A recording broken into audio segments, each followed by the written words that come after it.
Join me talking to Gerda Salis Gross, author, supervisor for special needs teachers, and family coach, about a long lost goddess, forgotten cultures and traditions, the true sacred place, why we could all benefit from being a Homo ludens, and what we can learn from matriarchy to create a better future.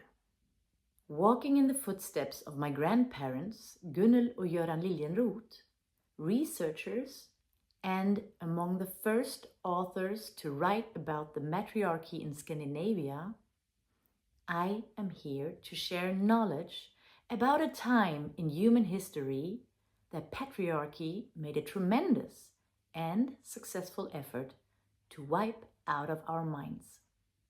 Enjoy. Dear Gerda, thank you for being with me today in this interview. I was so excited, I couldn't wait to do this when I first stumbled upon your name, which was actually through my cousin in Austria. She saw that you're going to hold a presentation in December about the goddess Hel.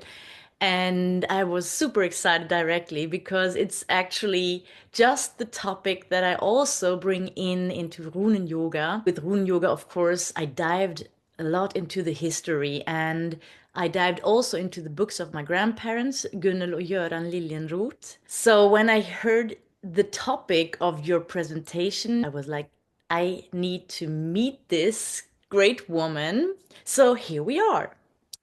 Welcome. So for everybody who's watching now, I'm going to do a little brief introduction about Gerda. She comes from Switzerland and is a teacher for, you started with special needs, yes?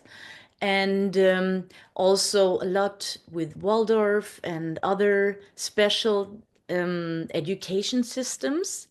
And you came to Sweden and lived there for 5 years with your 5 children. For 14 years.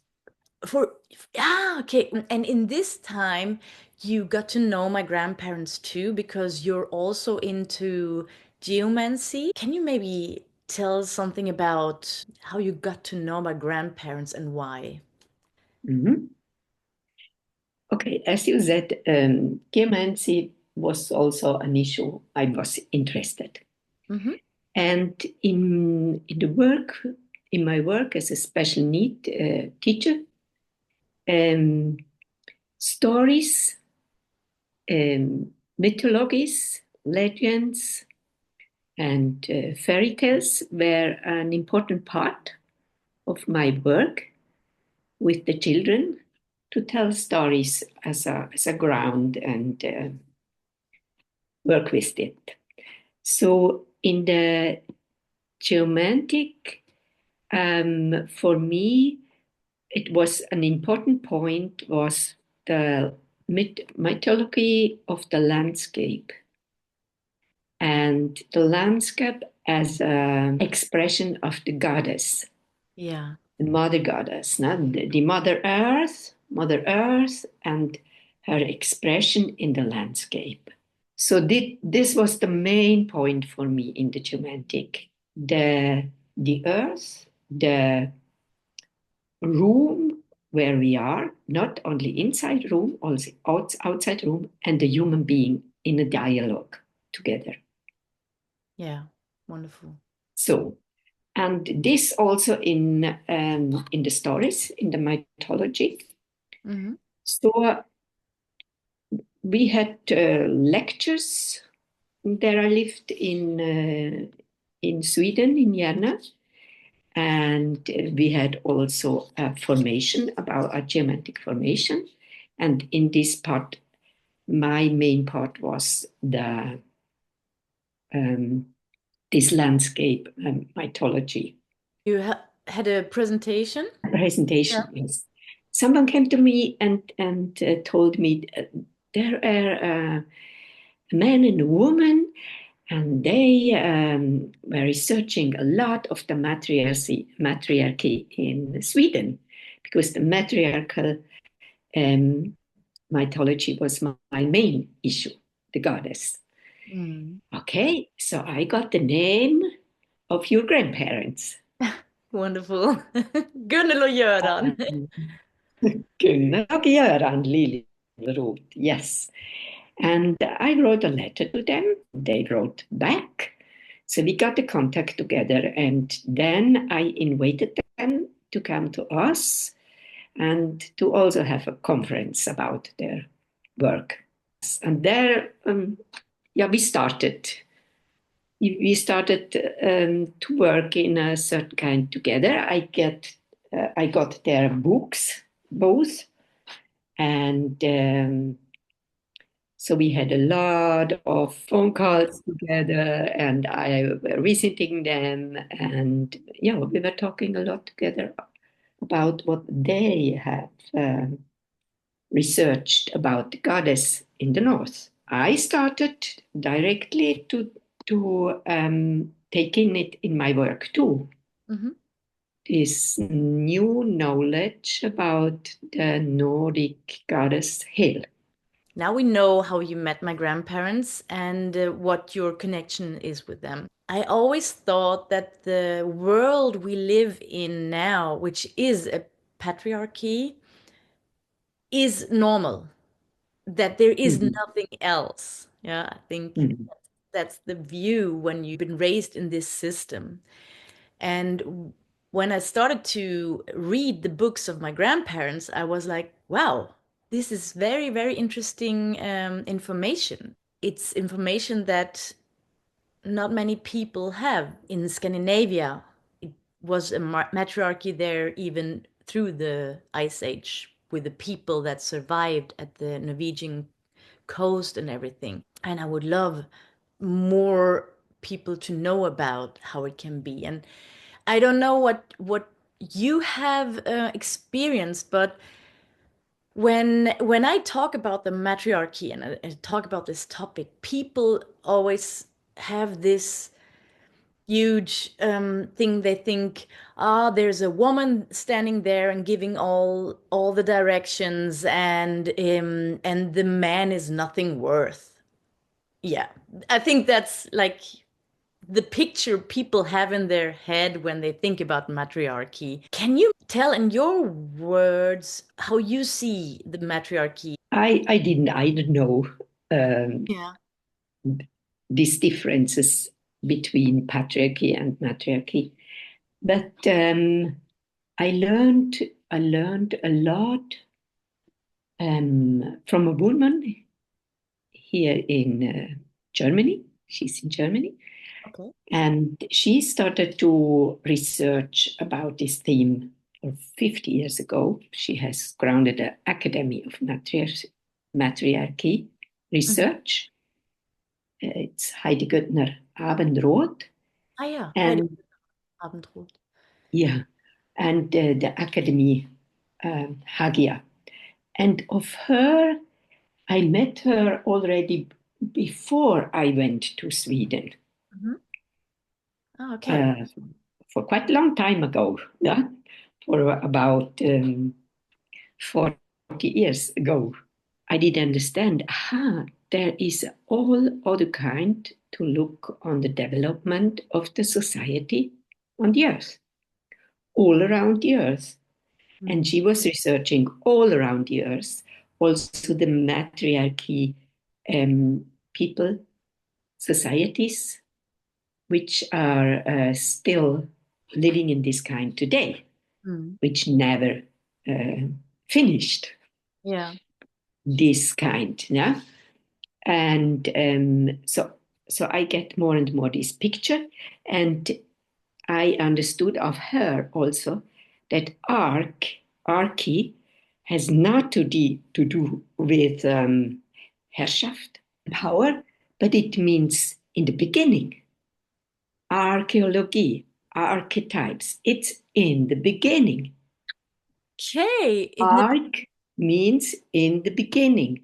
And only in the patriarchal history, it became more and more empowered. Aha. the meaning of empowerment. Ah, But okay. matriarch means in the beginning, the mothers. So that's what life is. In the beginning, it's the mother. Exactly, yeah. The young one, the child, or the little calf, or whatever, is in the beginning, it's in the mother. Mm. True. Mm. Yeah. Yeah. And it has not to do with force. By the way, if you're into this kind of stuff, we're all ready too. I love to do research about this and to share my wisdom with you. In order to do so, I could use your help. Just subscribe to my channel and hit the bell button so that you are informed whenever there's a new video uploaded. Thank you. But Exactly. what is in the beginning? And the matriarchy people or societies worship the mother. No? The mother is in the middle because she is the life creating force. So we have to take care of her. We have to take care of the Mother Earth, Mm. and we have to take care of each mother. Yeah. There is life coming from.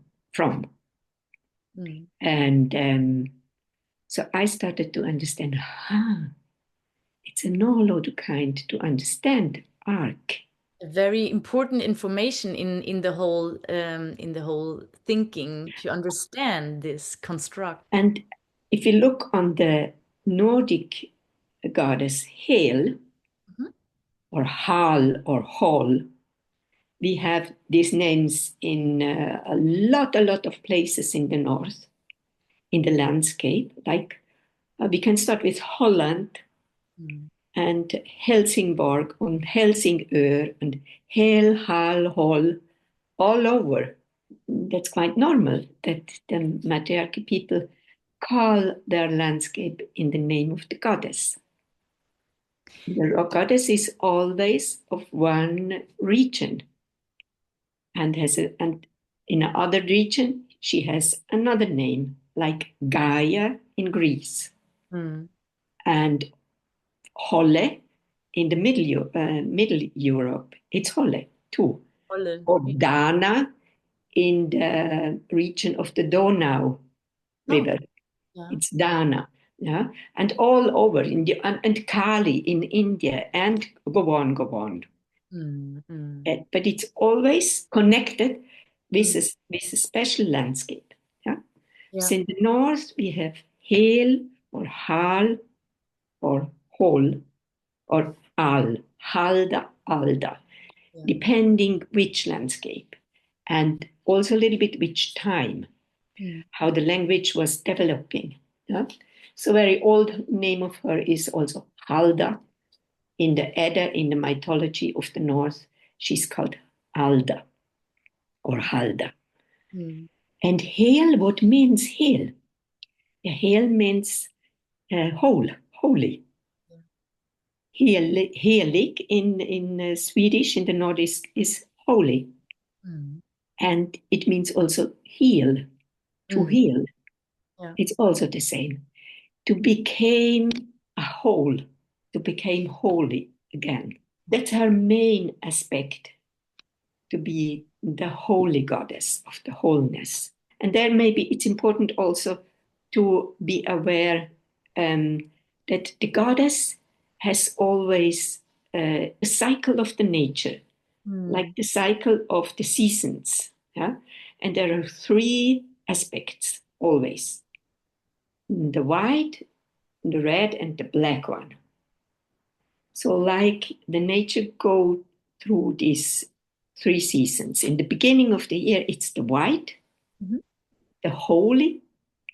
In the spring, everything is whole. The new plants are coming. It's like the whole quality, the white quality. And then it's going in the red one, which is the creation, the fruitfulness. Yeah. Yeah? And it's going over to summer, Mm. the fruitfulness, and everything is growing near the apples and the grapes and everything to eat, and the corn and everything. Yeah? It's the red one. And then in autumn, it's going over to the black part, to the black aspect. It's when everything die. The leaves are falling down. You cut the corn. You take away the apples, and it's going into die the nature, into the winter time. Black aspect, and the black aspect is also death. And the goddess has all over the world. She has always a follower. It's the man. The goddess is a woman. Is the female archetype, and the the man the man is the follower of the manship. He is the Menschensohn. Okay. He represents the human beings, and he is going with them through this cycle. Birth to death. Birth to death. He is coming back in the midwinter as the little child. It's always a boy. Ah, okay. Like Mary and Jesus, yeah, like Isis and Osiris. And all over you have the goddess with the little child is the boy. Is the hero, the man who is following the human beings and the nature through the next cycle. Yeah? And in autumn, he will die. And he will go down to the Unterwelt, the world of the dead. So he disappears. And he came back in midwinter. And in England, in some parts, the old name of Christmas is Modrarnicht, the night of the mothers. Modrarnicht. That is the name of Christmas? Yeah. In England or where? The old name, the old matriarchal name is the night of the mothers. When the hero comes back as a little child, as the son, in all the cultures, in all the matriarchal cultures. It's only that in England, they have this old name still in some regions. Okay. And I know in the Celtic, Modrarnicht is Celtic language. For those who don't really know it, it's very hard to find out things in history, but the easiest way is to go through the language. To see how the language has evolved, and like you said, they gave the landscapes names. The name of the landscapes, they go on. And the politic is not so much interested to change them. Sometimes they do. They give to a mountain or to a city another name. Oh, okay. Yeah. Like Petersburg. Was Petersburg Leningrad? Yeah. Or Mount Everest. It was not always Mount Everest. Everest was a military from the English colonists. Ooh, so wow. Before it has a name, I can't remember. It was something with Ma inside. Ma is always mother, like Mama. Yeah. Or Ama also, isn't it? Ama. Yeah. And you have Kilimanjaro. See. In Switzerland, Matterhorn. The The Matterhorn. Matterhorn, yes. Exactly. And go on. Yeah, You find a lot.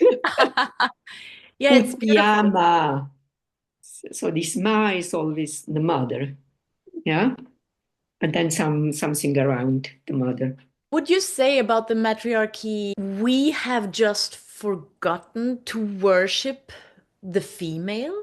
And that's why we have ended up in this system here? Why did we forget about that? We didn't live in these luxury times. It was more like surviving during the Ice Age, finding food, keeping the kids alive and everything.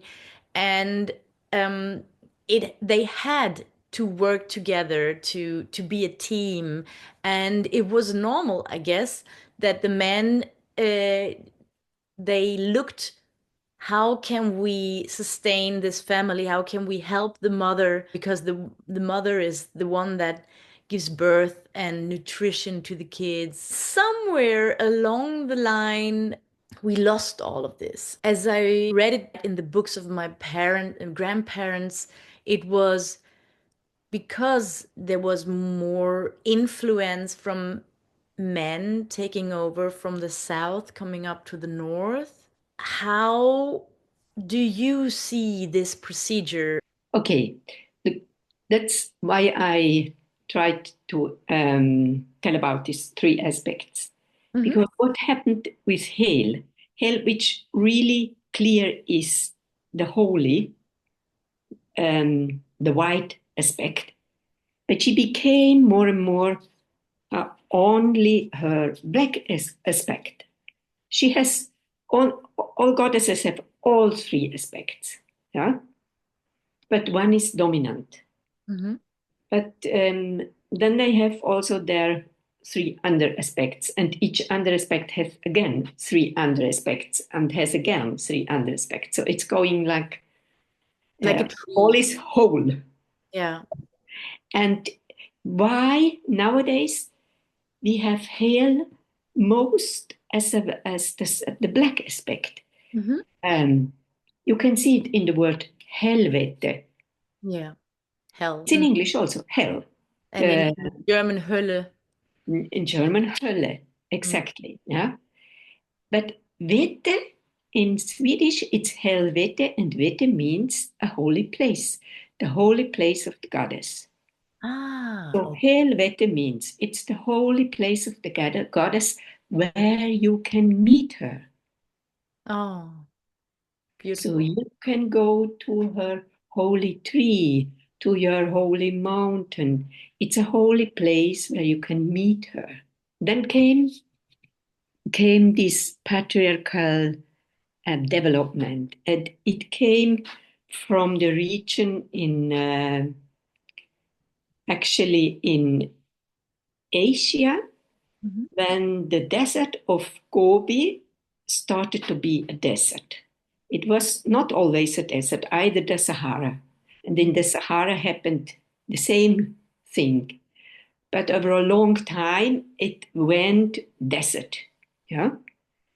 And, and the people which were living there, they had to go to move and to move and to move again and again, again, and again, because the desert went always much bigger and took over more landscape. Yeah. And after some generations, it was normal to be a nomad, Mhm. to not be living on one place. Yeah. Mm. And so in this time, they also started to domesticate the horse. Mhm.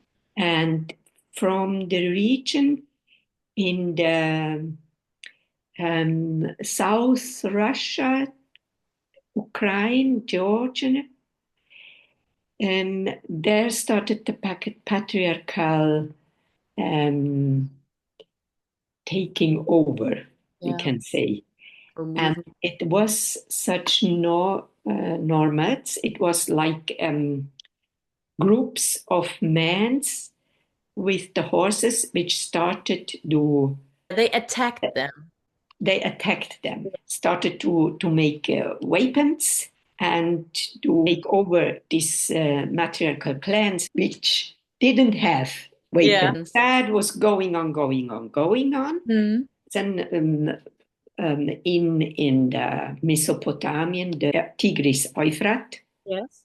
region, Iraq, in this area, yeah, there was a very early patriarchalization, Mhm. and also from Sahara, it was coming more and more Okay. because there was also more and more desert. It was not desert before. Ah. It was not always desert. So The it earth was. has changed always, not only now. Mm. The earth is a living being, and it's always changing. Yeah?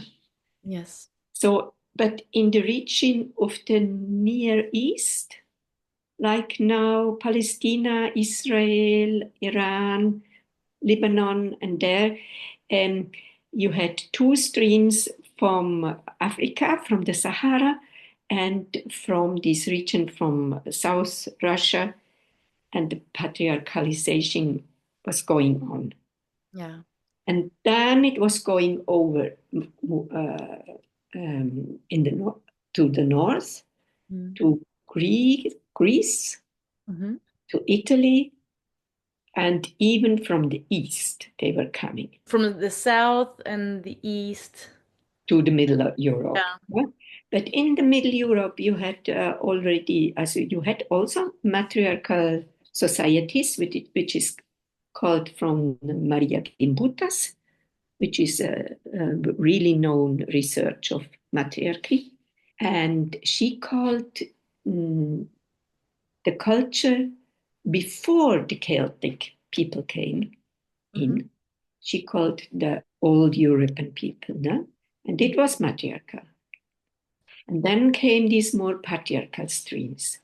Also, the Celtic had already a patriarchal society structure. I was in Edinburgh once, some years ago, and I went into the museum there, which I can really recommend. It's a beautiful and great museum if you want to learn something about history and about the world and the history of the world.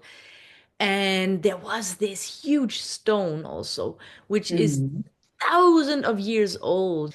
It had some depictions on it, like symbols that nobody really could understand, but it must have been something with water and sun and everything. It was the first time it came to me like, wow, there's always been people on this planet. And also, even before those that are known to us, like the Celtics Mm. and everything. But at that time, the matriarchy, they didn't write down things. The language or the written word is something that came with the patriarchy. Yes. And in the matriarchal system where the mother goddess was, there was no need of writing down anything because everything belonged to everyone and it was a symbiosis. But you can see they had also in the old Europe, they had a kind of schrift. They did? Did they have writings? Yeah. Yes, look in the book of your grandparents. You will Okay. find it. Uh-oh. Should read them again. Yeah. Yeah, that's a good. Yes, I know. and quite similar to the Sumeric letters. Yeah, Okay. quite near some. And then they had the pictures. They were Hmm. more making and sculptures, and they had their houses, their living place in the matriarchy. The living place is also the sacral place. Hmm. They don't separate Okay. the everyday place with the sacral place. Okay. It's the same place. And the fire in the house where you make, where you can cook your eating is also the altar, Ah, the altar. where you make the spiritual rituals. It's the same place. It's in the house where you live. If we compare it for the those who are not very into this, and I try to grasp it too, like here you have only the sacred, you think the sacred place is to go into a church Mm. or if you have built a little Mm. altar somewhere. Mm. But do I understand it right? So the sacred place was where they lived. Yeah, So it's like living in a church, or yeah, like if you are a Christian or something and you live in you, it would be like living in a church. But if you, yeah, that's beautiful because then you have more gratefulness towards your surroundings. You are more mindful because yeah. you know I have an influence and an impact on everything around me. And it also has an influence on me. Yeah. True? And everything you do is a sacred It's a action. sacred Yeah. action. Yeah. It's not different. And when people starts to separate to Mm. make a special um, spiritual place or sacred place, it's a sign of patriarchy. Ah, interesting. Wow. This makes Man, so a much sense right man now. took away and to a special place where often only the man can go do Mm. in. Yeah, took it away from the everyday place. Wow. The society has more and more this urge to connect again, to feel the connectedness, which has, because we have been searching for something outside of us the whole time. Yeah, And if you, that's exactly also what I try to make people feel when they do rune yoga, so that they feel I am part of this. This is me, and I am a part of this. It's really hard to put this in words because it's an experience. It's not nothing you can really maybe tell with words, like knowledge thing. You really have to experience that. that was an action of empowerment of the man. Yeah, you see, in a matriarchal clan society, there are Mm. always not so big societies. Yeah? Mm. So in such clan, the women they have to look for the fire. They are the The gardener guardian. of the fire. Yeah, the guardians. They are the gardener also of the eating. The And it's always guardian. You mean guardian? sacred Like protecting? protecting, yeah? Okay. Mm. And also to do this, to prepare something to eat, it's a Act. Yeah. sacred act. Mm. Always, Hmm. yeah? Always. Also, the land which a clan has Mm. is the women's land, and they have the responsibility for the food, for the planting, for the food they got. Yeah, the men they have also very important rules. The men are the gardener of the rituals, of the spiritual rituals, of the rituals against the cycle of the seasons. And they also are the helps the woman uh, in the kind of when they have to go away to another place, to another clan, it's always the men which go away and come back, which are the messengers. So, do you mean the man took took care of the rituals, or did he protect the rituals while they were Hmm. done? For example, a child is born. Yeah. Mhm. So they greet this child. Yeah? Mhm. Oh, you were coming to us. Wow. Mm. And then they have a ritual to greet this child.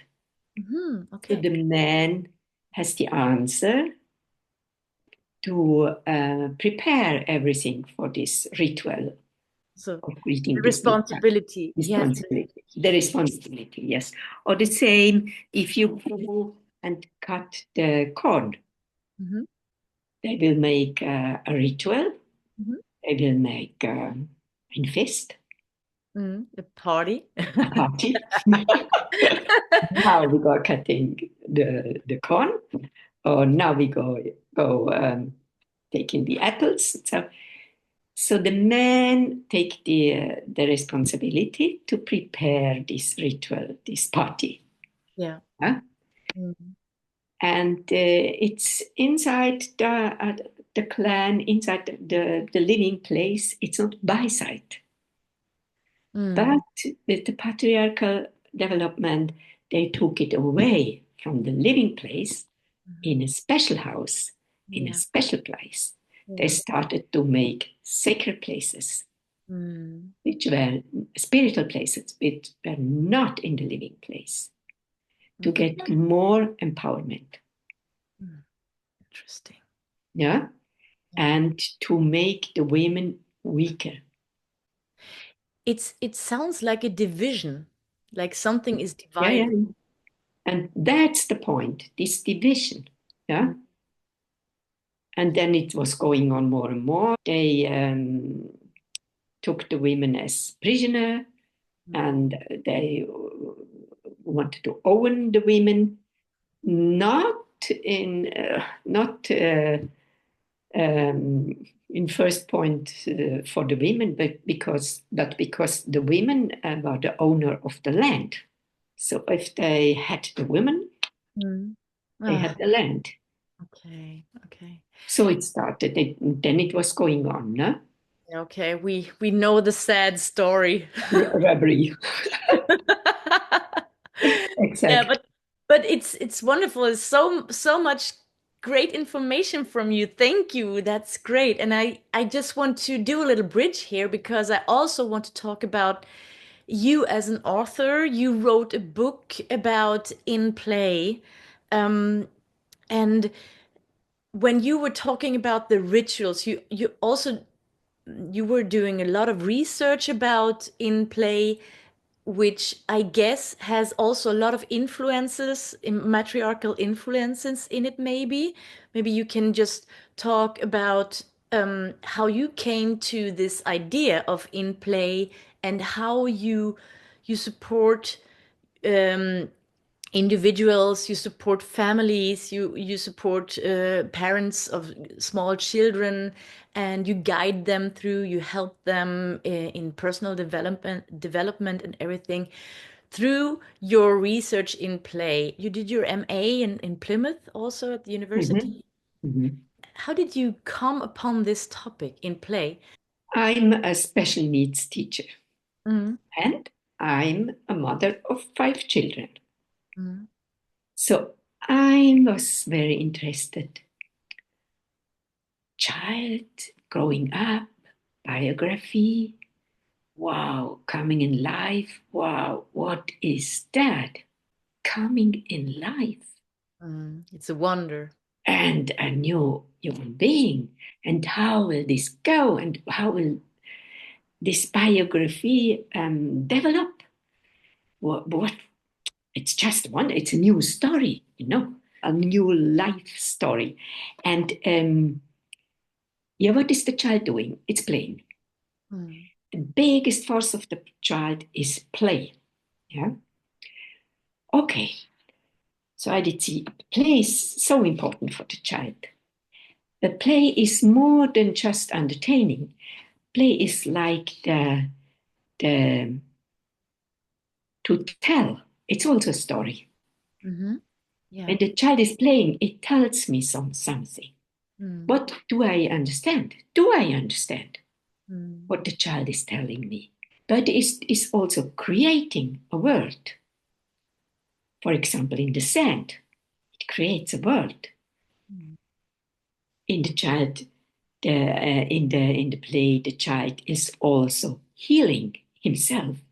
mm, It plays what happens and what it maybe doesn't understand. But mm, when it plays it can start to understand better. It can heal himself very, very good. It's amazing. Yeah? mm. So I was wondering about play. What kind of force is it? It has for me really the force of creation. Mm, Creation, the world. It's a force, a universal force which each human being has, mm. but which the most of us forgot Yeah, quite quickly, yeah, absolutely. quite quickly. Enough. Yeah. Yeah, true. And are not in contact with the play possibility in ourselves longer. With the Homo ludens is like a name for the play side in the human being, the Homo ludens, and not the Homo sapiens, which will know everything, and either the Homo faber, which is doing and doing and doing and doing and doing and doing. Okay. So But that's the Homo ludens is like in the middle. Yeah, it's quite fine to know something. It's quite fine to do something, but not too much. Not only learning, learning, learning, and not only doing, doing, doing. To wow, get a I love balance, it. yeah, get a balance to be creative. It's the force of the creativity. Then I started more and more to read, to research about play. I read a book from a history professor for history in Holland. His name is Johan Huizinga, and he wrote a book in the 30 years and in the time of the Second World War. He wrote a book about play, and there he writes that play is like the root of the cultures.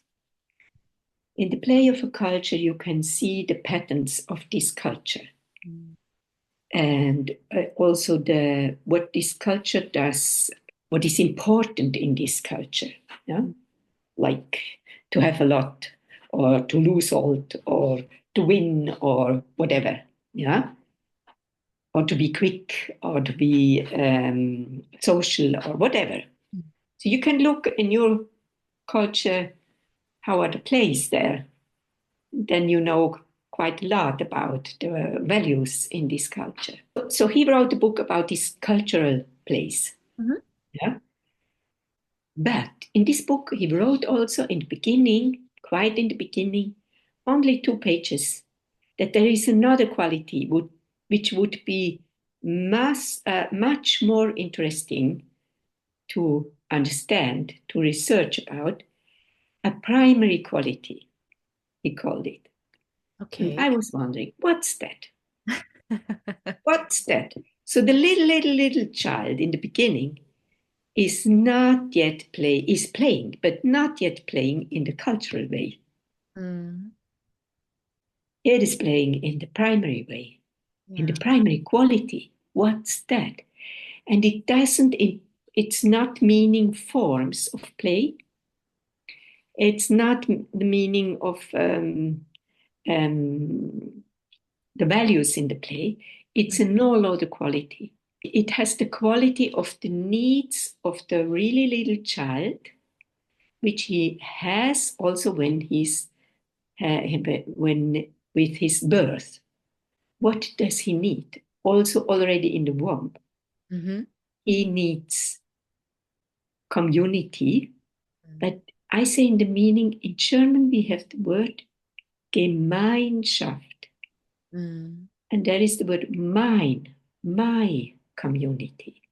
My really primary personal community. It has not to be a lot of people, but 1 or 2, maybe 3. I can say mama, papa, or there are 2 women, or there is maybe the papa isn't there. And it's always the mama with the womb, if she's alive. Yeah. But then it's maybe some grandfather or grandmother or the neighbor or a sister or something. No? The really primary people around the little child. No? So this community, he needs also Geborgenheit, to be protected. It's like the child in the womb. It's borgen.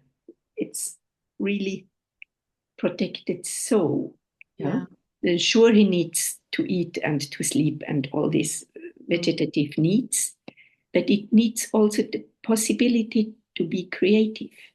Each human being will be creative also, will create something in the world, will be a part to creating world.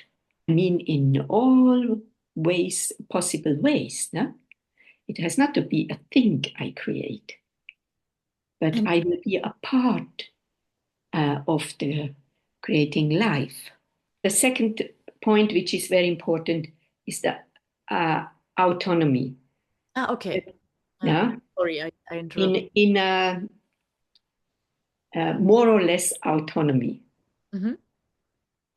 I don't mean in everything, but more or less autonomy. Yeah, that not everything is dedicated what the Mm. child has to do. If we would live according this and Mhm. let this playfulness be and try to go with the playfulness with our children and everything and other people, what would you say is the main thing that nowadays we have lost? In Mhm. if we think about a family now, a little family has just got children, what have we lost? You see, when the child grow up in the beginning, these are these needs, yeah, and it's a little surrounding, and then it's these needs are can be guaranteed. But then the child is going out in the society more and more. Mm. It's going to the next house. It's going to a little group somewhere, maybe in the kindergarten or in the school or somewhere, and it's going in the society from the primary community and in the society, and there come other needs and other adaptations. Hmm. And if these adaptations became too big, take too much place, so that the autonomy of this human being is too much pressured down, Hmm. then this human being will not feel good. Ah, okay. If all these five primary needs, if one of them Mm. is not more or less guaranteed in your life, you will become ill or feel bad or Mhm. get psychic difficulties. Ah, You will not feel good longer. can you repeat the five ones, Mhm. please? Okay, the community, the primary community, the security, this Geborgen. Hmm. It's not meaning the meaning of police. No, no, sure. It's just no. It's protection, security. Protection, more protection, yeah. And then the creativity, to be creative, Mm, the autonomy, mm, more or less. mm, That I can decide what I want and what's good for me or not.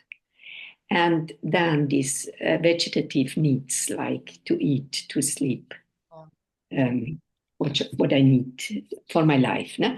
These are the primary needs everybody all over the world in all the times need, mm, all over the world. Yeah? yeah, And if this is guaranteed, you can start to do in this society, I call it also for a secondary world, mm, not the primary world, the secondary world.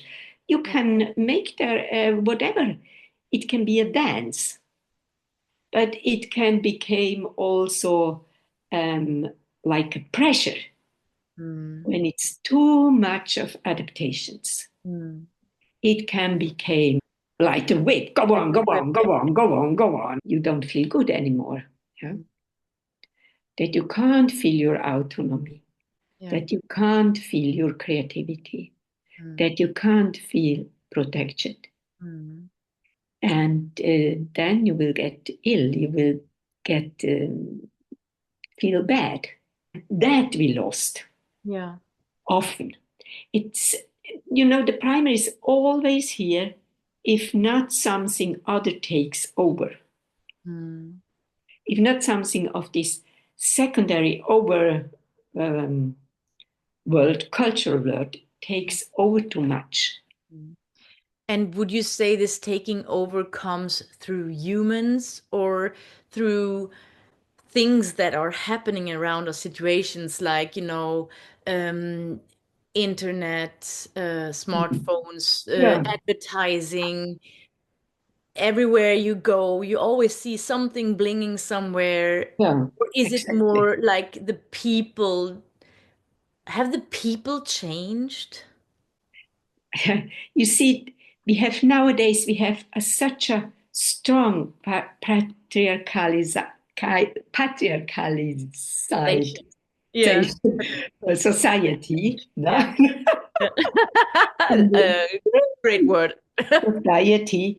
And in these societies, it's always who is the best, who has most, Yeah. who is the winner, who is the loser.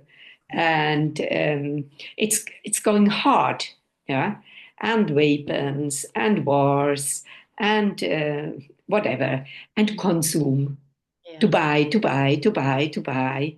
It can have a positive tendency, Mhm. but if it's too much, it's not positive anymore. Yeah. It Yeah? needs to be in balance. Because you will not be in contact with yourself in a primary contact. You're running after all these things. Yeah. And it's the same for the child. He has to run, run, run, run to be good, good, good, good, to can this, and that. Yeah. And that's the situation of Mm. the families. Mm.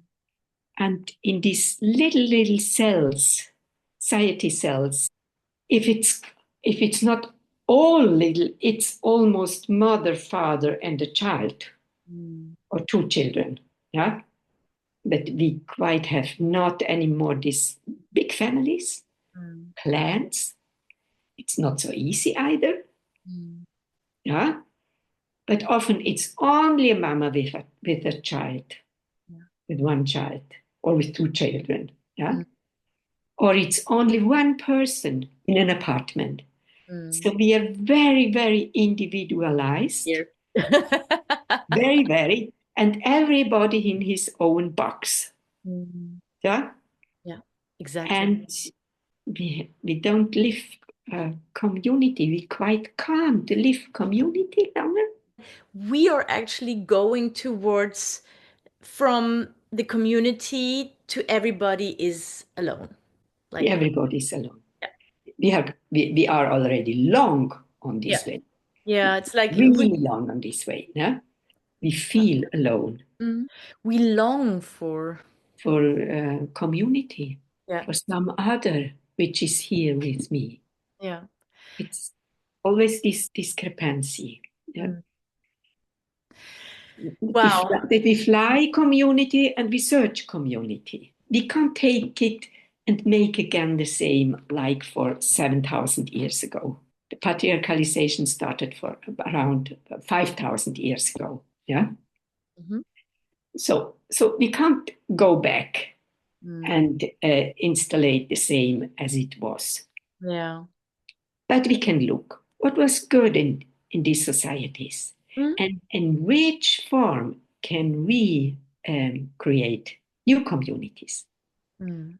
Exactly. And I see that the most important that there are models, there are very interesting models already Hmm. in the world, Yeah. but often these models are going out from the adults, From the edits? adults from the Adults. Oh, yeah. from Hmm. the adults.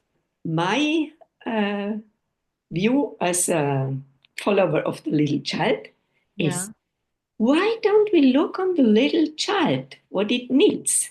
Exactly. Exactly. What are the primary needs? Yeah. And we make a community which is really good for the little child, Mm. that his Exactly. primary needs are guaranteed.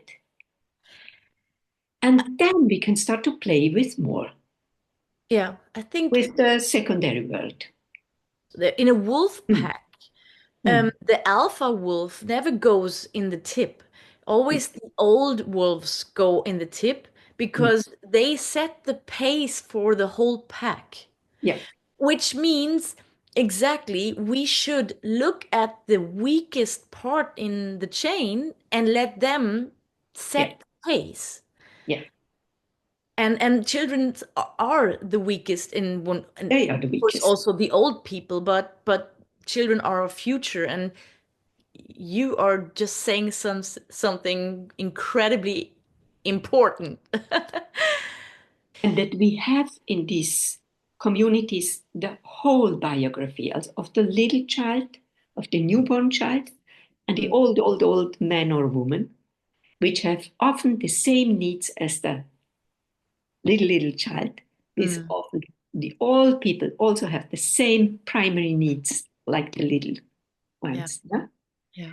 They will also be a part of the society, and they have wisdom. They have often a lot of life experience, but Mm. we ignore it often in our societies. Yeah. We put them also in boxes. Wow, this is really, really also heavy stuff and but important stuff. It gives hope when you're talking about that. And I think we could talk about this and go on and on and on, but I have to bring this now to a little kind of end. Yes. This morning, when I was only reading about your book, I was researching for it and I was reading about what your book is about and this playfulness. And at first, I had to read the stuff 2 or 3 times before my mind stopped filtering. And and then I got it. After the third time, I was like, exactly, I understand now. It's playfulness. Just and then it was like something heavy had gone off me. And I went into the job and to my colleagues, and I was like, so happy the whole day and laughing and having fun and not seeing the world as something as a burden, but I saw it like a game, like a play. And in that moment it helped me so much. So thank you very much for this inspiration. Thank you. Thank you. Maybe a last word from Mhm. me. More than a matriarchy specialist, I'm a play specialist. Good. Much more. There Yeah. are people which knows much more about Mm. matriarchy than me. Yeah. I'm going to So try to find them too.